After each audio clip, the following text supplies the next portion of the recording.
Hello, everyone, and welcome to AP US History for Winners with your teacher, Mr. Johnson. Last time we talked about mobilization with regard to World War II, and today we are talking about the military and the post war diplomacy, how things get figured out after the war. This is actually the last lesson for Unit 7, so if you are ready, let's begin. First thing to talk about is how Americans viewed the war. And Americans are going to view World War II as a fight for freedom and democracy around the world against fascist ideologies. And fascist ideologies, if you can think of Nazi Germany, Adolf Hitler, right? A country that has a government with total power and is using that power to take away people's rights. That's a fascist ideology, all right? And these beliefs are going to get reinforced by a couple of things.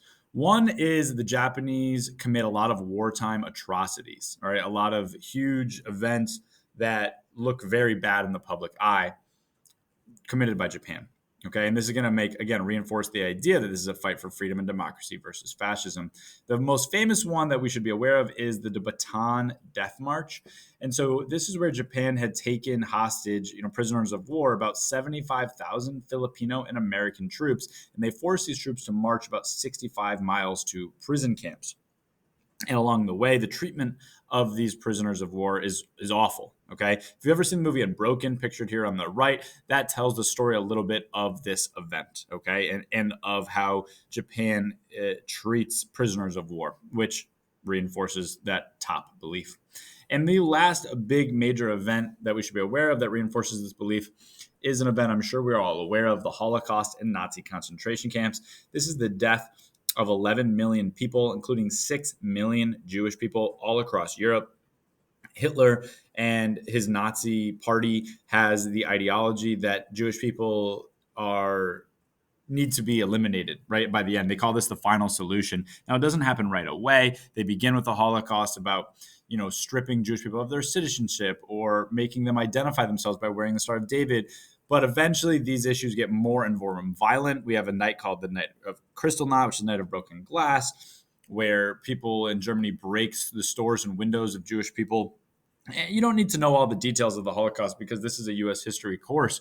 But what you should know is that it does get gradually worse and worse until we get into the concentration and death camps of the Holocaust, where, like Auschwitz is the most famous example, where they are exterminating and killing Jewish people. And it is one of the worst atrocities ever committed, right? And so when people become aware of these in America, these ideas and these events, again, it makes people in America feel like America's fighting for freedom, America's fighting for democracy against these fascist countries.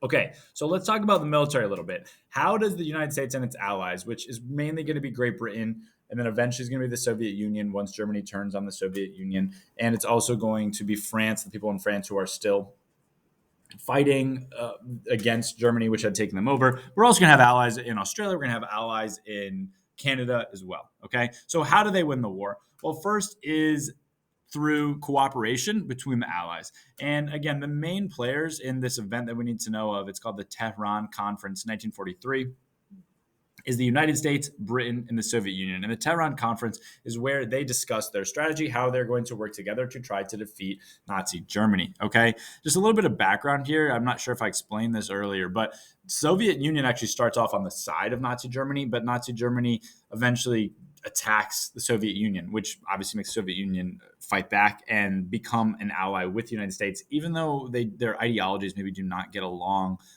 in a normal situation. Okay.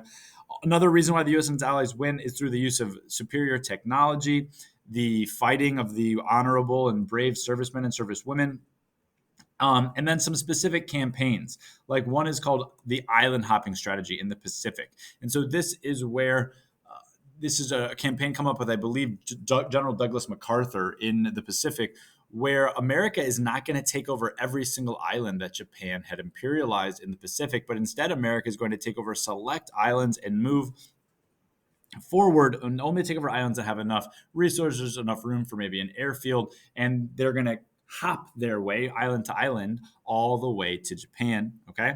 And another campaign that we should know for Europe, probably the most famous invasion is the D-Day invasion. It's one of the biggest aquatic, landings, beach landings ever in world history.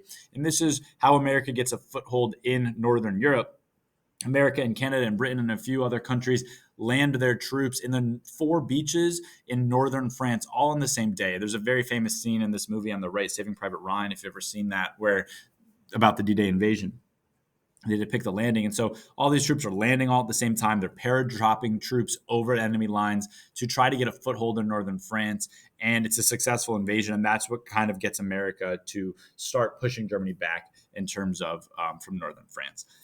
But the biggest reason, as far as Japan is concerned, why America wins the war against Japan is the development of the atomic bomb.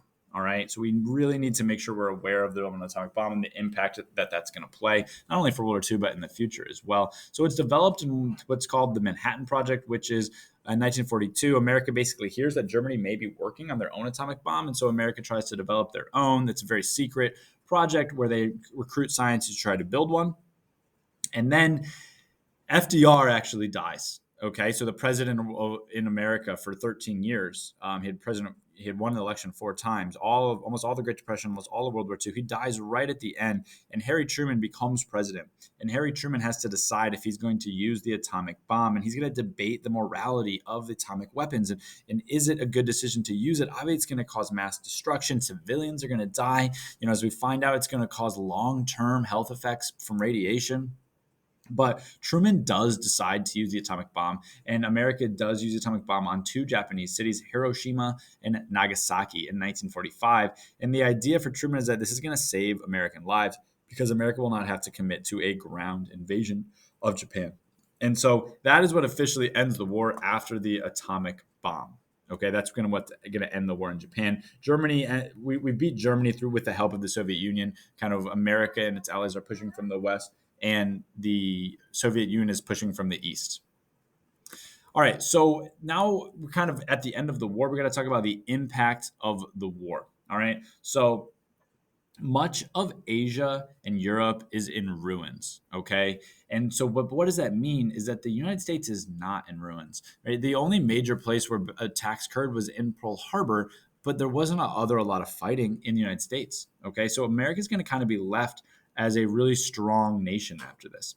And then the U.S. and its allies are going to play a really large role in the post-war peace settlements. And that's an important idea that we understand, is that after the war, the U.S. and its allies get to kind of decide what's going to happen with the setup of the world. And it's going to really determine how the map's going to look, how countries are going to look, okay?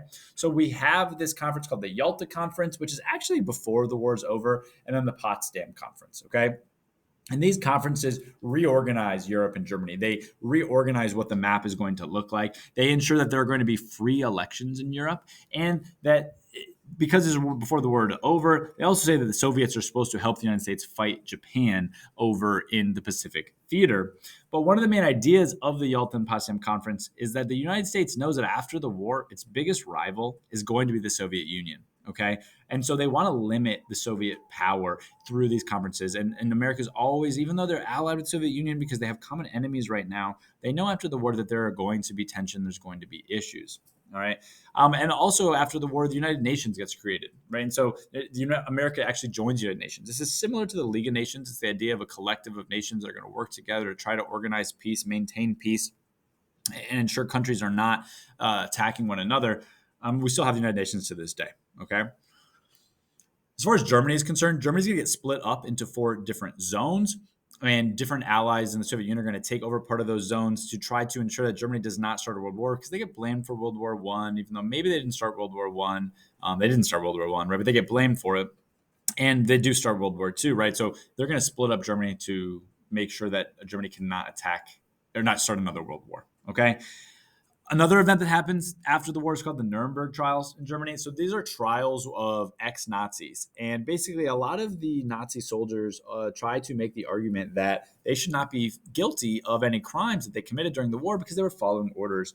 But the Nuremberg trials, these are international trials of Nazi soldiers, and they do find these soldiers guilty. They find these Nazi officers guilty, which sets a precedent that you can be found guilty for your actions even during wartime if they go against what is correct. Last major thing here, the impact of World War II, and this is one of the most important ones, is that the United States is going to emerge as the most powerful nation on earth, right? This should make sense because not a lot of fighting that takes place in America. America just used the atomic bomb. America's going to occupy Japan after they beat Japan in the war. They're occupying Germany. America is done being isolationist. America is now going to be a major player in world affairs. It is really important to understand that this is what's going to take America out of that isolationist period. And we're going to see that in our next unit, how America is now taking a hand in trying to make decisions for foreign policy all over the world. Okay, so that is it for our notes on World War II and on Unit 7 as a whole.